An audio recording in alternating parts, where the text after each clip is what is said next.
Samajwadi party का नेता, आपका विधायक घोषणा करो ना, उस कमबख्त को निकालो पार्टी से और उसको एक बार यूपी भेज दीजिए, बाकी उपचार हम अपने आप करवा लेंगे। जो व्यक्ति छत्रपति शिवाजी महाराज की परंपरा पर गौरव की अनुभूति करने की बजाय लज्जा महसूस कर रहा हो और औरंगजेब को अपना नायक मान रहा हो, क्या उसको भारत के अंदर रहने का अधिकार होना चाहिए क्या? और समाजवादी पार्टी को इसका जवाब देना चाहिए। एक तरफ आप कुंभ को कोसते रहे और दूसरी तरफ औरंगजेब जैसे दुष्ट और क्रूर धर्मांध मंदिरों को तोड़ने वाले व्यक्ति को, भारत की आस्था को निर्ममता के साथ रौंदने का कार्य करने वाले व्यक्ति को महिमा मंडन करते हो। आखिर कौन सी नस ऐसी आपकी दबी हुई है कि आप लोग अपने उस व्यक्ति पर, उस विधायक पर नियंत्रण नहीं कर पा रहे हैं? निकाल देना चाहिए बाहर या यहां बुलवाइए सम्मेलन में। उत्तर प्रदेश तो ऐसे लोगों का उपचार करने में बहुत देरी नहीं करता है। क्रूर औरंगजेब के महिमा मंडन पर कल महाराष्ट्र में शुरू हुआ हंगामा अब उत्तर प्रदेश तक पहुंच गया है। सपा विधायक अबू आजमी ने औरंगजेब को महान बताया था। अब इस पूरी कहानी में अखिलेश यादव और सीएम योगी आदित्यनाथ की भी एंट्री हो गई। और सीएम योगी तो आजकल मुख्यमंत्री के साथ साथ डॉक्टर के रोल में भी दिख रहे हैं, जो कायदे से सनातन विरोधियों का इलाज कर दे रहे हैं। ऐसे लोगों को आज योगी आदित्यनाथ ने खुला अल्टीमेटम भी दे दिया। यूपी विधानसभा में बोलते हुए योगी आदित्यनाथ इस इकोसिस्टम पर फायर हो गए। सीएम योगी ने कहा कि दुनिया ने महाकुंभ के चमत्कार को देखा है और समाजवादी पार्टी ने औरंगजेब को अपना मॉडल बनाया। योगी आदित्यनाथ ने औरंगजेब का महिमा मंडन करने वाले समाजवादी पार्टी के नेता और अखिलेश यादव के करीबी अबू आजमी को अपने स्टाइल में इलाज करने की धमकी भी दे दी, वार्निंग भी दे दी एक तरीके से। सुनिए अबू आजमी पर योगी आदित्यनाथ ने क्या कहा। फिर इकोनॉमी के महाकुंभ मॉडल की भी बात होगी। साथ ही यह भी बताएंगे कि कैसे पीएम मोदी गरीबों के पैसे बचाने में जुटे हैं। ये समाजवादी पार्टी का नेता, आपका विधायक घोषणा करो ना, उस कमबख्त को निकालो पार्टी से और उसको एक बार यूपी भेज दीजिए, बाकी उपचार हम अपने आप करवा लेंगे। जो व्यक्ति छत्रपति शिवाजी महाराज की परंपरा पर गौरव की अनुभूति करने की बजाय लज्जा महसूस कर रहा हो और औरंगजेब को अपना नायक मान रहा हो, क्या उसको भारत के अंदर रहने का अधिकार होना चाहिए क्या? और समाजवादी पार्टी को इसका जवाब देना चाहिए। योगी कह रहे हैं कि अबू आजमी को भेजो मेरे पास, मैं कर देता हूं इलाज। यह मोदी और योगी की सनातनियों को एकजुट करने की मुहिम का ही असर है कि औरंगजेब को महान बताने वाले महाराष्ट्र के सपा विधायक अबू आजमी की हालत पतली हो गई। महाराष्ट्र में सदन से लेकर सड़क तक अबू आजमी के खिलाफ मोर्चा खुल गया है। लोग औरंगजेब पर दिए अबू आजमी के बयान को छत्रपति शिवाजी महाराज का अपमान बता रहे हैं और अबू आजमी के पोस्टर पर जूते मार रहे हैं। इस सब के बीच अबू आजमी अपने बयान पर माफी मांगते फिर रहे हैं, लेकिन उन्हें माफी मिल नहीं रही। उल्टा अबू आजमी पर विधायकी रद्द होने का खतरा मंडराने लगा है। आज भी महाराष्ट्र विधानसभा में अबू आजमी के बयान पर हंगामा हुआ। इस हंगामे के बीच अबू आजमी को पूरे बजट सत्र से सस्पेंड करने का प्रस्ताव पारित हो गया और उनके विधानसभा परिसर में एंट्री पर भी बैन लग गया। सुनिए अपने ऊपर हुई कार्रवाई पर अबू आजमी क्या कह रहे हैं, फिर अखिलेश यादव कैसे इस मामले में एंट्री करके औरंगजेब प्रेमी विधायक की ढाल बन गए, यह भी दिखाऊंगा। असेंबली चले इसलिए मैंने अपनी कही हुई बातों को वापस लेने की बात कर दिया।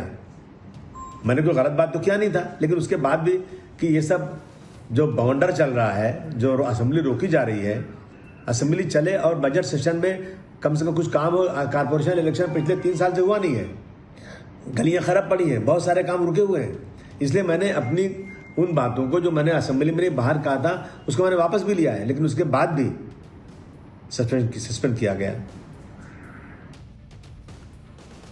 अबू आजमी तो शायद ये समझ चुके हैं कि भले ही उनके दिल में औरंगजेब बसा है, लेकिन वो छत्रपति शिवाजी महाराज की अनदेखी नहीं कर सकते। इस तस्वीर को देखिए। जब विधानसभा से सस्पेंड होने के बाद अबू आजमी ने सोशल मीडिया पर अपना पहला वीडियो शेयर किया तो अबू आजमी के बैकग्राउंड में छत्रपति शिवाजी महाराज की तस्वीर लगी हुई नजर आई। और अब अबू आजमी औरंगजेब पर दिए बयान के लिए इतिहासकारों को दोषी ठहराने में जुटे हैं। पता नहीं अबू आजमी ने कौन सा इतिहास पढ़ा है, जबकि कल ही आपको पाठशाला में औरंगजेब की क्रूरता का पूरा इतिहास हमने बताया।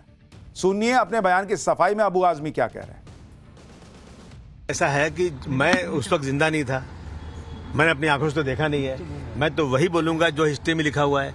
मैंने वही बोला है, मेरा अपना कुछ सोचना नहीं। मैंने कहा ना, अगर डिक्टेटरशिप है, कानून से नहीं चलेंगे, जो चाहो करो, तो देखेंगे निपटेंगे।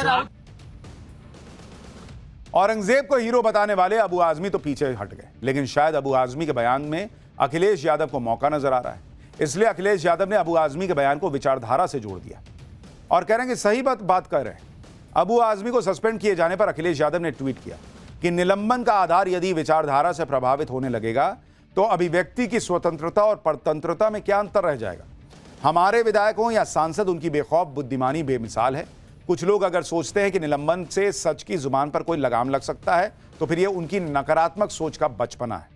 ऐसे में सवाल उठता है कि क्या अखिलेश यादव ने औरंगजेब पर अपने विधायक के बयान को सच बताकर इंडी गठबंधन की एक और ईंट उखाड़ दी, क्योंकि इंडी गठबंधन में अखिलेश के सहयोगी उद्धव ठाकरे भी उनके बयान पर सवाल उठा रहे हैं। उन्होंने भी अखिलेश के बयान पर सवाल उठाया और अबू आजमी को परमानेंटली सस्पेंड करने की मांग कर दी। सुनिए उद्धव ठाकरे। अबू आजमी को निलंबित किया गया है, परमानेंटली करना चाहिए। कितने दिन के लिए किया है? बजट सत्र का क्या मामला होता है? वो 2-3 हफ्ता चलेगा, सप्ताह चलेगा, लेकिन परमानेंटली उसको निलंबन करना चाहिए। अखिलेश जी ने आपत्ति जताई, उनका नहीं, उनको जताने दो। हम पूरे महाराष्ट्र ने उनके खिलाफ आपत्ति जताई है और अगर वो चाहते तो वहां से उनका चुन कर लाए। अखिलेश यादव महाकुंभ पर भी राजनीति कर रहे हैं। दूसरी तरफ सीएम योगी महाकुंभ की सफलता के नए नए रिकॉर्ड और सक्सेस स्टोरीज दुनिया को बता रहे हैं। मुख्यमंत्री योगी ने विधानसभा के अंदर बताया कि महाकुंभ से न सिर्फ उत्तर प्रदेश की इकोनॉमी को बूस्ट मिला है, बल्कि लोगों का भी बम्पर फायदा हुआ है। सीएम योगी ने बताया कि एक नाविक और उसके परिवार ने महाकुंभ के 45 दिनों में 30 करोड़ रुपए की कमाई, और यह बहुत चौंकाने वाली बात है। आप खुद सोचिए कि महाकुंभ ने इस तरह से न जाने कितने लोगों की जिंदगी बदल दी। एक बार सीएम योगी को सुनिए, फिर उस नाविक के बारे में बताऊंगा जिसने 30 करोड़ रुपए 45 दिन में कमाए। एक नाविक परिवार जिनके पास 130 नौकाओं का बेड़ा है, उन्होंने 13 जनवरी से लेकर के 26 फरवरी के बीच में 30 करोड़ रुपए कमाए हैं एक परिवार। आप मुझे बताइए, क्या इतना पैसा कभी कोई कमा सकता था? अभिभूत करने वाला। प्रतिदिन का अगर आप एवरेज देखें तो 50,000 रुपए से लेकर 55,000 रुपए का उनका एवरेज था पर डे की एक नाव से कमाई का। अब नाविक परिवार की करोड़ों की कमाई का गणित भी आपको समझाता हूं। नाविक परिवार के पास कहा जा रहा है कि 130 नावों का बेड़ा है। महाकुंभ 13 जनवरी से शुरू होकर 26 फरवरी तक यानी 45 दिन चला। नाविक परिवार ने हर नाव से रोजाना करीब 50,000 से 55,000 रुपए कमाए। ऐसे में अगर 45 दिनों में 130 नावों की कमाई जोड़ें तो ये 29 करोड़ 25 लाख से 32 करोड़ 17 लाख रुपए के करीब पहुंच जाती। महाकुंभ से हुई इस कमाई से प्रयागराज का नाविक परिवार गदगद है। वो भर भर कर पीएम मोदी और सीएम योगी को आशीर्वाद दे रहा है। कह रहा है कि आगे भी अगर मोदी योगी बने रहेंगे तो वो आगे बढ़ते रहेंगे। सुनिए एक बार। योगी जी ने जो कहा है, मुख्यमंत्री जी ने, तो उनका कहना सही है कि हमें महाप्रसाद मिला। और नाविकों के लिए जो कह रहे हैं वो कि नाविक जो है बड़े मतलब पैसा कमाए, ये ठीक है। उन्हीं का सब कुछ है, उन्हीं का आशीर्वाद है, उन्हीं का सब कुछ देन है। योगी जी, मोदी जी का ही देन है जो आज इलाहाबाद प्रयागराज बन गया। अब प्रयागराज वाले सभी लोगों ने पैसा कमाया। और समाजवादी पार्टी का नेता, आपका विधायक घोषणा करो ना, उस कम वक्त को निकालो पार्टी से और उसको एक बार यूपी भेज दीजिए, बाकी उपचार हम अपने आप करवा लेंगे। जो व्यक्ति छत्रपति शिवाजी महाराज की परंपरा पर गौरव की अनुभूति करने की बजाय लज्जा महसूस कर रहा हो और औरंगजेब को अपना नायक मान रहा हो, क्या उसको भारत के अंदर रहने का अधिकार होना चाहिए क्या? और समाजवादी पार्टी को इसका जवाब देना चाहिए। एक तरफ आप कुंभ को कोसते रहे और दूसरी तरफ औरंगजेब जैसे दुष्ट और क्रूर धर्मांध मंदिरों को तोड़ने वाले व्यक्ति को, भारत की आस्था को निर्ममता के साथ रौंदने का कार्य करने वाले व्यक्ति को महिमा मंडन करते हो।